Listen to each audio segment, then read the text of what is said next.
the Agribusiness Report. I'm Tony St. James, joined today by the Honorable Doug LaMalfa from the northern portions of California. Great to see you.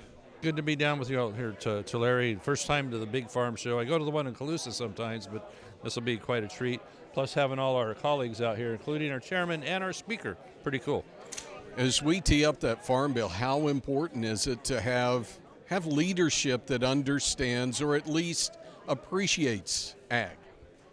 Well, you know, we don't have to explain to Speaker McCarthy about ag and its importance and the water supply and energy and all those things that come from the state that make our economy go and keep food on the table for people.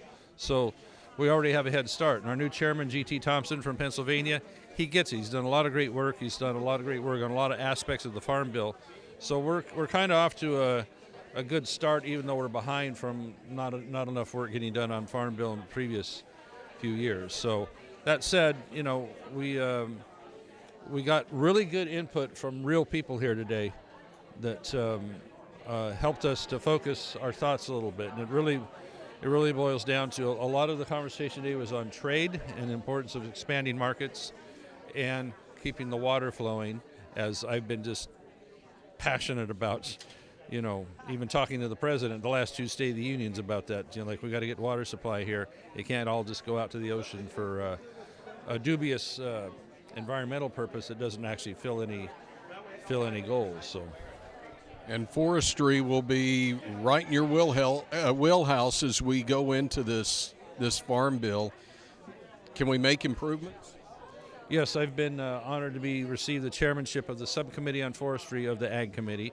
The Ag Committee has jurisdiction over, obviously, USDA. U.S. Forest Service is in the USDA, so that's the connection. So I think what's really, really important is to get U.S. Forest Service cracking on taking care of its lands. It has nearly 200 million acres of forest lands in this country, and they're not moving fast enough on, I call it the pace and scale of treating, meaning thinning, meaning putting the forest to a sustainable amount of trees per acre that it can withstand a little bit of drought, have the water supply. The trees need to be strong and healthy instead of weakened and insect prone, and that kills the trees, and then boom, you have hundreds of thousands of acres of extremely fire prone forestry.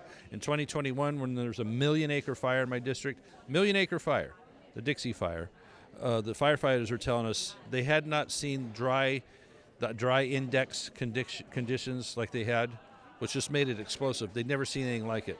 The fire, any bit of wind and a little bit of hot day, it would just explode across the landscape.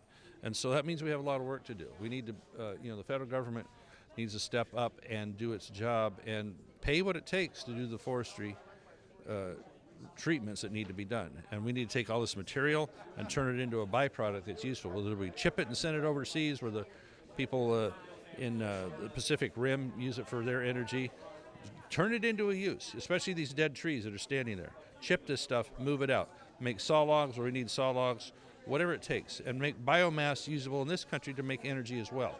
We have obviously a grid that is on the edge at all times here in California, and they want to take out some of the hydroelectric dams in my district, which is foolish because everybody's worried about CO2 free.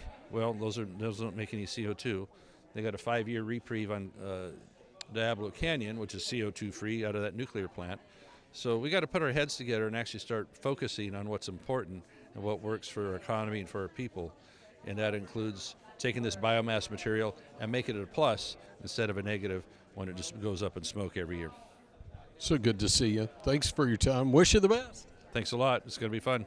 Again, it's the Honorable Doug LaMalfa on the Agribusiness Report.